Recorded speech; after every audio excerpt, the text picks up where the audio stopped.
Estamos aqui iniciando mais uma live do Cibereducomunicação e a nossa convidada de hoje é a Sueller Costa. Eu sou Sueller, eu sou de Mogi das Cruzes, interior de São Paulo, sou aqui da região do Alto Tietê. E eu sou jornalista, sou professora também, atuo na educação básica. Atualmente estou com língua inglesa, componente de língua inglesa, mas atuei também com língua portuguesa, sou da área das letras. E sou pedagoga, eu sempre gostei muito de trabalhar com infâncias e juventudes. E as crianças me aproximei muito mais delas, né? Então isso me levou para a pedagogia também, que eu achei importante, né? Quando eu comecei a atuar mais com projetos direcionados para as crianças. Sou especialista em educomunicação. A atuação em jornalismo sempre foi nessa área educacional. Passei por várias editorias e eu sempre atuei com pautas voltadas à educação. Então, isso foi me aproximando cada vez mais desse universo. Trabalhei muito tempo com cadernos de educação e também com cadernos infanto-juvenis. Aqui na região, a gente tinha 2 suplementos infanto-juvenis que foram referência aqui, era o Diarinho e o Nilzinho. E eu tive o privilégio de trabalhar nesses 2 jornais durante 10 anos. Comecei como repórter, depois fui para a edição, e com a coordenação de projetos voltados para jornal e educação, que era uma outra área que nós tínhamos dentro do jornal que eu trabalhei, e também comecei como assistente, depois tive a oportunidade de entrar na coordenação, e nesse projeto era um projeto bem bacana, que a gente estimulava a leitura de jornais com crianças, adolescentes, o público do ensino básico, e a gente estimulava também a criação de jornais estudantis dentro das escolas que nós trabalhávamos. E a partir daí, né, veio o Eduponto Tietê, que tem é um projeto pessoal, ele ocorre de forma independente, independente por não ter patrocínios, enfim, mas coletivo, porque eu trabalho junto com os professores, né, levando palestras, oficinas para as escolas, auxiliando. Tem o propósito de auxiliar os professores a criarem as suas mídias dentro das escolas, com o intuito de protagonizar os nossos alunos nos conhecimentos que eles também têm a nos compartilhar. Eu sou da área da educomunicação, né, quando a gente fala de educação midiática, educomunicação, né, existem várias terminologias, mas o propósito, nós, né, que somos da educação midiática, é exatamente incentivar, orientar o uso das mídias na sala de aula, no contexto escolar, tanto formal quanto informal e não formal, como forma de propor a expressão, né, dos nossos educandos. A comunicação, explorar a comunicação ali com eles, e nada melhor do que você usar essas mídias não só como consumo de informação, mas principalmente como produção de informação. A escola é um polo comunicacional muito intenso, tem muito o que compartilhar ali dentro. E quando a gente coloca os alunos como porta-vozes desse compartilhamento, eles vão estar distribuindo conhecimentos, compartilhando e, ao mesmo tempo, passando por um processo ali de educação midiática. A educação midiática não é só fazer a mídia em si, mas o processo, o caminho, a sequência didática, né, digamos assim, que a gente percorre quando a gente leva essa proposta para dentro da escola, é muito válida.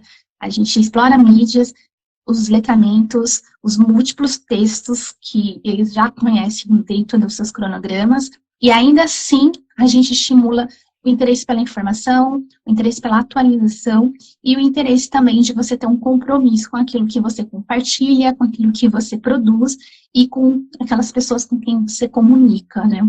A ética, a responsabilidade, a cidadania, são muitas coisas envolvidas. Sueller, a gente vive um momento muito especial no mundo e no Brasil. No mundo porque a nossa forma de habitar esse planeta agora é totalmente conectada.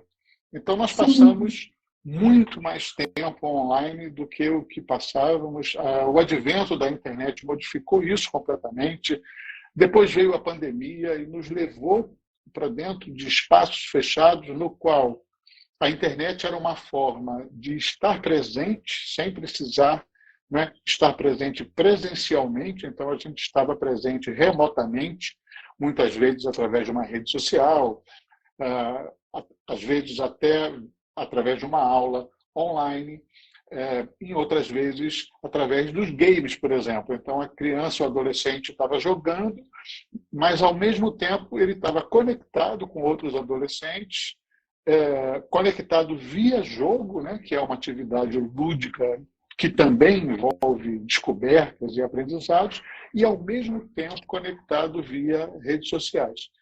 Tudo isso modificou drasticamente, não é, a forma da gente se ver, né, ver a si mesmo, se compreender e compreender o mundo à nossa volta. Em contrapartida, uma série de abusos, ameaças, problemas, bullying, discurso de ódio, fake news, passaram também a atravessar o nosso cotidiano. Hoje de manhã eu estava pensando que a educação midiática, que para nós é tão necessária, tão vibrante, tão presente no nosso dia a dia, ela precisa furar a bolha da academia, atravessar os espaços acadêmicos, os espaços de pesquisa e chegar a toda a sociedade, especialmente no Brasil, chegar a quem está lá na ponta, das cidades mais distantes, está nos ambientes familiares, meio que sem saber o que fazer com o consumo de mídias no ambiente familiar, sem saber como orientar o filho, orientar o neto, orientar a sobrinha, o sobrinho. Então, eu pensei bastante, até estava terminando um texto hoje de manhã falando sobre isso, a necessidade de extrapolar os ambientes de pesquisa e de aprendizagem, também os ambientes da academia em si. Eu queria a sua opinião sobre isso.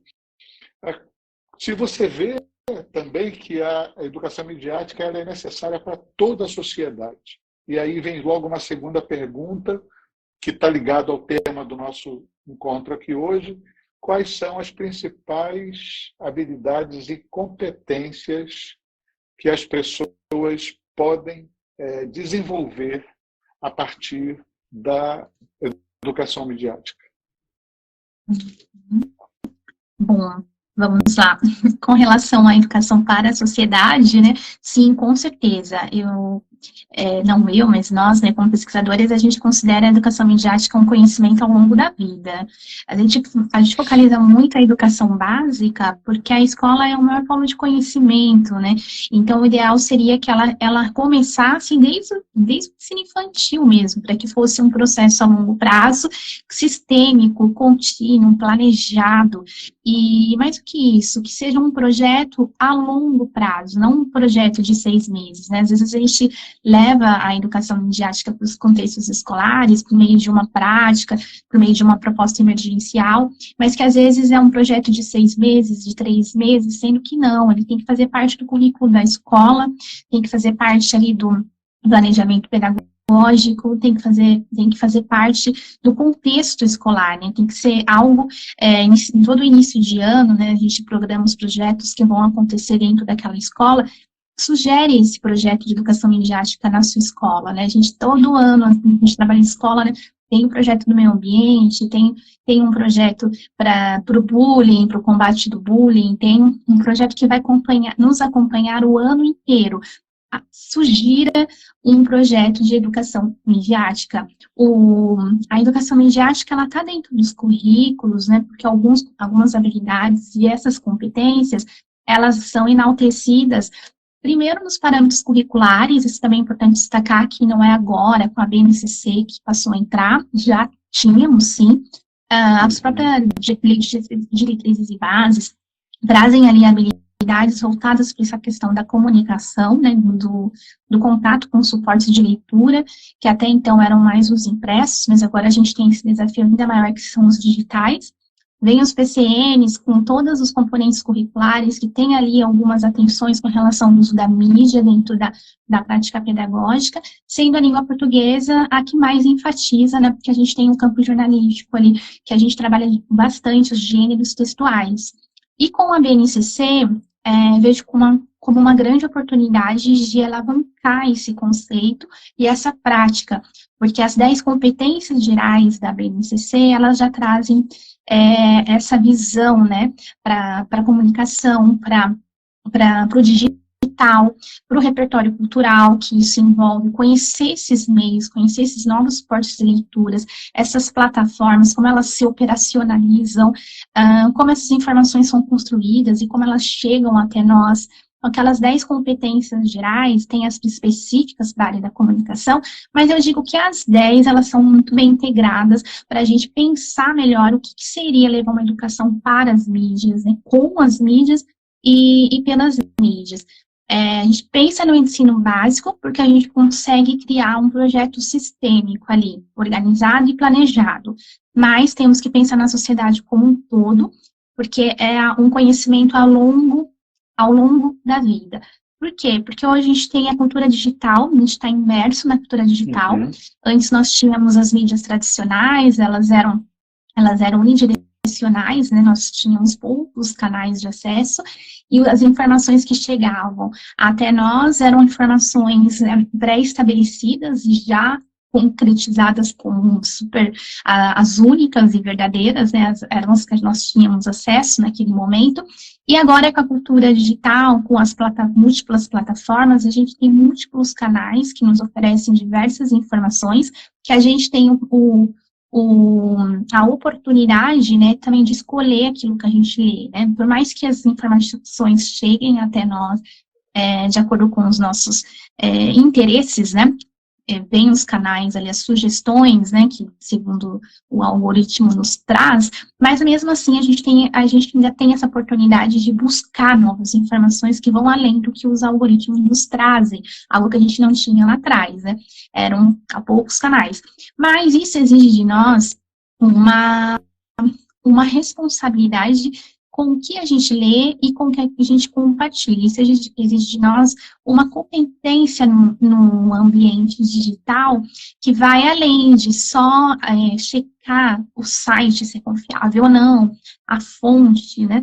Que fonte é aquela imagem, se é uma imagem que condiz com o que o texto está nos dizendo, se aquele texto, às vezes o título, né, ele é muito chamativo, e às vezes a matéria nem é tudo aquilo que o título nos traz. Então, entender essa lógica também da informação, não só como elas chegam até nós, mas o porquê delas serem construídas, as mensagens subliminares que está por trás de cada uma delas, os tipos de gêneros que circulam, né, na internet, enfim. E quando a gente fala de cultura digital, e a gente pensar no público estudantil, recentemente saiu, né, a pesquisa da TIC Kids Online, então nós temos 25 milhões de crianças e adolescentes, essa faixa etária de 6 a 17 anos, circulando na internet, né, no ambiente virtual. Então, como a gente vai trabalhar com esse público? Né?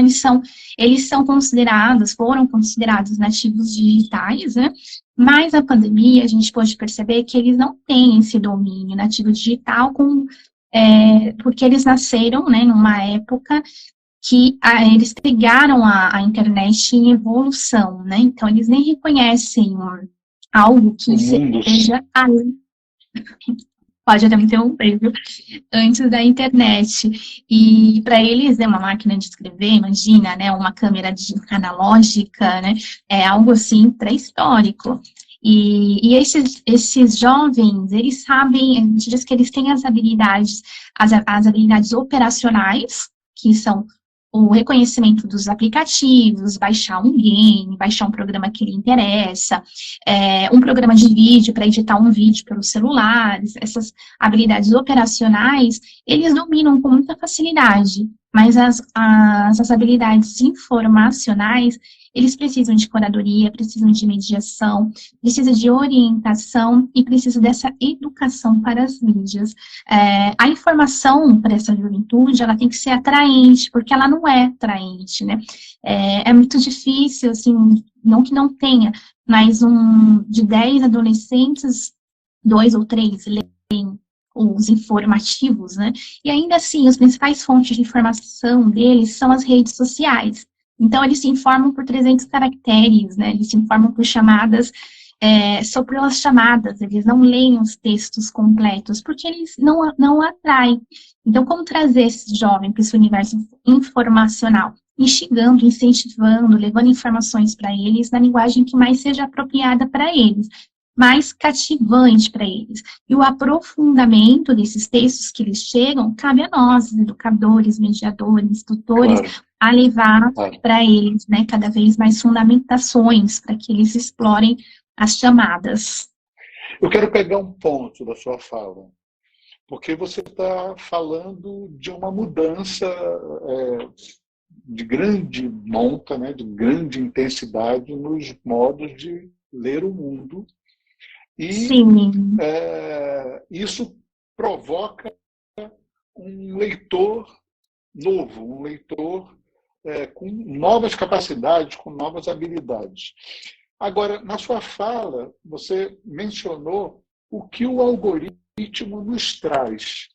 E eu quero inverter, ou então voltar um pouco nesse movimento do que o algoritmo nos traz, para a gente discutir um pouco do que o algoritmo leva antes de nos trazer. Então, cada vez que nós estamos no ambiente online, seja qual for a plataforma, seja qual for a rede, seja qual for o game, nós estamos entregando informações, preferências, gostos pessoais para o algoritmo que vai carregar, que vai levar essas informações, inclusive informações de ordem pessoal, e ele vai, antes de nos trazer aquilo que você disse, o que o algoritmo nos traz, antes de nos trazer, ele já capturou diversas camadas do nosso ser, tanto do ponto de vista lógico, não é? Informações concretas, que muitas vezes são comercializadas por essas plataformas, não é? Que está no modelo de negócio dessas plataformas, e no momento seguinte, essas informações são elaboradas, se transformam em produtos, se transformam em temas, se transformam em perspectivas, se transformam em ofertas, e essa gama de informações envolvendo produtos, perspectivas, valores, nos é ofertada, nos é oferecida novamente cada vez que nós estamos online. Isso acontece comigo, com você. A partir do que a gente está aqui, certamente, esse nosso bate-papo, o algoritmo está captando informações, muitas vezes sem que a gente perceba, na maioria das vezes sem que a gente perceba, sendo nós profissionais da comunicação, né, profissionais das mídias. Agora, imagina isso na vida de uma criança, na vida de um adolescente, na vida de uma vovozinha, ou de um vovozinho, ou de uma mãe, de um pai, que nunca parou para pensar que, ao mesmo tempo em que nós estamos na internet buscando coisas, o modelo de negócios da internet, das plataformas digitais, se baseia na captura das nossas informações. Então, aí vem a minha questão para você, como reconhecer, como ajudar crianças, adolescentes e pessoas que não estão muito próximas desse debate a reconhecer as mensagens explícitas e as mensagens implícitas que são permeadas, que são oferecidas, que são compartilhadas conosco cotidianamente. Como estar atento a esse duplo viés de busca e de oferta que os algoritmos nos proporcionam sem que a gente perceba. Sim, eu vejo como a questão da formação, né, a longo prazo.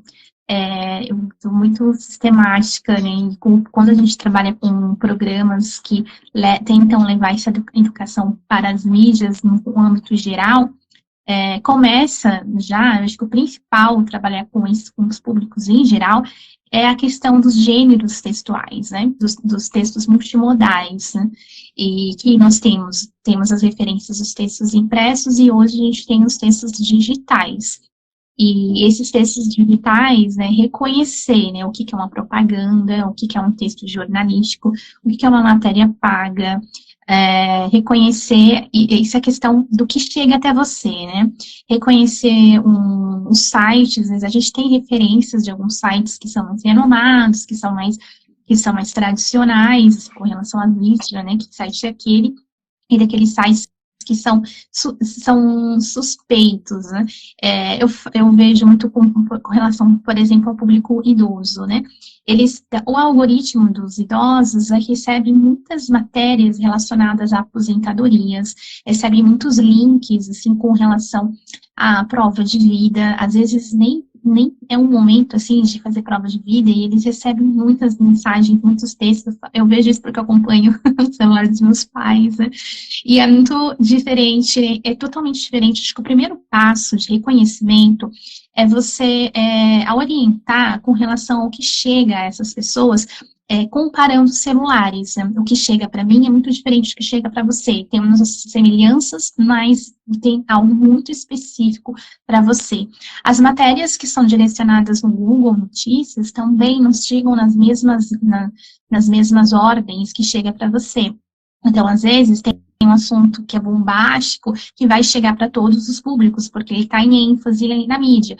Mas as matérias específicas vão chegar de acordo com o seu perfil, de acordo com o que você ouve, com o que você, no Spotify, né, com o que você assiste no YouTube, com as notícias que você mais gosta de acompanhar.